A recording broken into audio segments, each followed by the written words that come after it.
വിശദമായി കടക്കുകയാണ് നമ്മൾ ഓരോ വാർത്തകളിലേക്കും.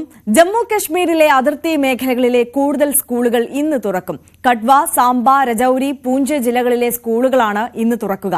അതിനിടെ സിന്ധു നദീജല കരാറിൽ ചർച്ച വേണമെന്ന് പാകിസ്ഥാൻ അറിയിച്ചു. കരാർ വ്യവസ്ഥയിൽ ചർച്ച വേണമെന്നാണ് ആവശ്യം. ER രാഗേഷാണ് നമുക്കൊപ്പം നാഷണൽ ഡെസ്കിൽ നിന്ന് കൂടുതൽ വിവരങ്ങളുമായി ചേരുന്നത്. ER, very good morning. രണ്ട് വിഷയങ്ങളുണ്ട്. ഒന്ന്, അതിർത്തി വീണ്ടും ശാന്തമാകുന്നു, പഴയ അവസ്ഥയിലേക്ക് പോകുന്നു എന്നുള്ള ആശ്വാസകരമായ കാര്യം. അതിലേക്ക് തന്നെ നമുക്ക് ആദ്യം എത്തുകയാണെങ്കിൽ,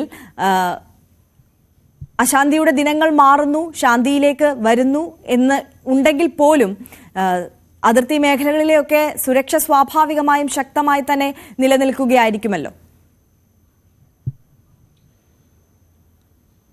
ആര്യ, അതിർത്തി ശാന്തമാണ്. കാരണം വെടിനിർത്തൽ കരാർ നിലവിൽ വന്ന് ഇപ്പോൾ 5 ദിവസം പിന്നിട്ടിരിക്കുന്നു. അതിനുശേഷം ഏതായാലും അക്രമ സംഭവങ്ങളോ അല്ലെങ്കിൽ പ്രകോപനമോ ഒന്നും തന്നെ ഉണ്ടായിട്ടില്ല. അതുകൊണ്ട് തന്നെ കൂടുതൽ സ്കൂളുകൾ ഇപ്പോൾ തുറക്കുകയാണ്. പ്രത്യേകിച്ച് കഴിഞ്ഞ ദിവസം തന്നെ പല വിദ്യാഭ്യാസ സ്ഥാപനങ്ങളും തുറന്നിരുന്നു. ഇന്ന് കൂടുതൽ ഇടങ്ങളിൽ പ്രവർത്തനം ആരംഭിക്കുകയാണ്. പ്രത്യേകിച്ച് സാംബ, അത് അന്താരാഷ്ട്ര അതിർത്തിയോട് ചേർന്ന് കിടക്കുന്ന ജില്ലയാണ്, പ്രദേശമാണ്.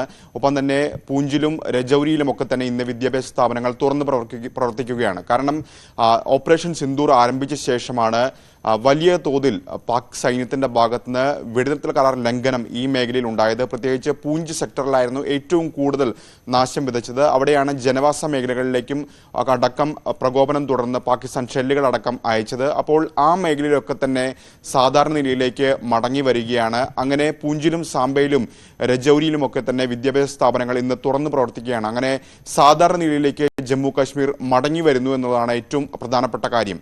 മറ്റൊന്ന്, വൈഷ്ണോ ദേവി തീർത്ഥാടനവുമായി ബന്ധപ്പെട്ടാണ്.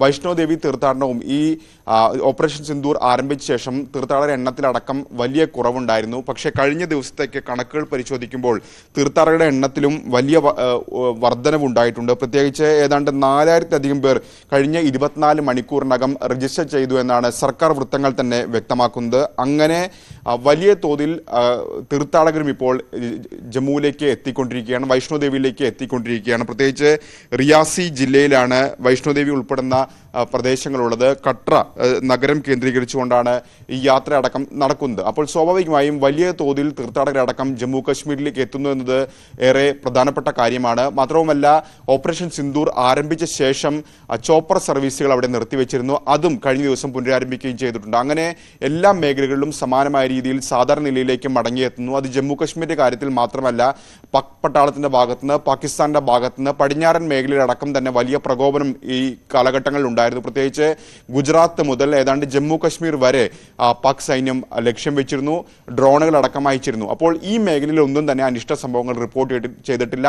അങ്ങനെ അതിർത്തി പ്രദേശങ്ങൾ സാധാരണ നിലയിലേക്ക് മടങ്ങുന്നു എന്നുള്ളതാണ് ഏറ്റവും പ്രധാനപ്പെട്ട കാര്യം. മറ്റൊന്ന്, സിന്ധു നദീജല കരാറുമായി ബന്ധപ്പെട്ടുകൊണ്ടാണ്. സിന്ധു നദീജല കരാറിൽ പാകിസ്ഥാൻ ഇപ്പോൾ ചർച്ചയാകാമെന്ന് അറിയിച്ചിരിക്കുകയാണ്. കാരണം ടേംസ് ആൻഡ് കണ്ടീഷൻസിൽ പല ഘട്ടങ്ങളിൽ ഇന്ത്യ മുന്നോട്ട് വെച്ചത് ഇത് ചർച്ച വേണമെന്നൊരു ആവശ്യം മുന്നോട്ട് വെച്ചിരുന്നു. പക്ഷേ പാകിസ്ഥാൻ അതിന് വഴങ്ങിയിരുന്നില്ല.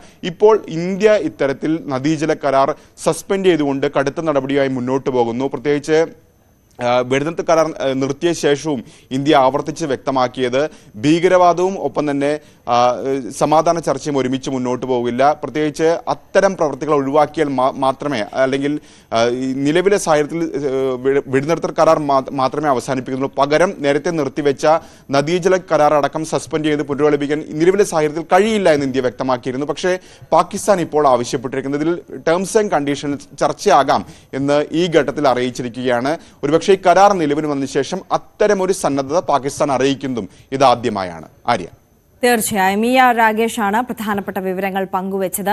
ഒന്ന്, അതിർത്തി പ്രദേശങ്ങളെല്ലാം സാധാരണഗതിയിലേക്ക് വെടിനിർത്തൽ ധാരണ വന്നതിന് ശേഷം 5ാം ദിവസമാണ്.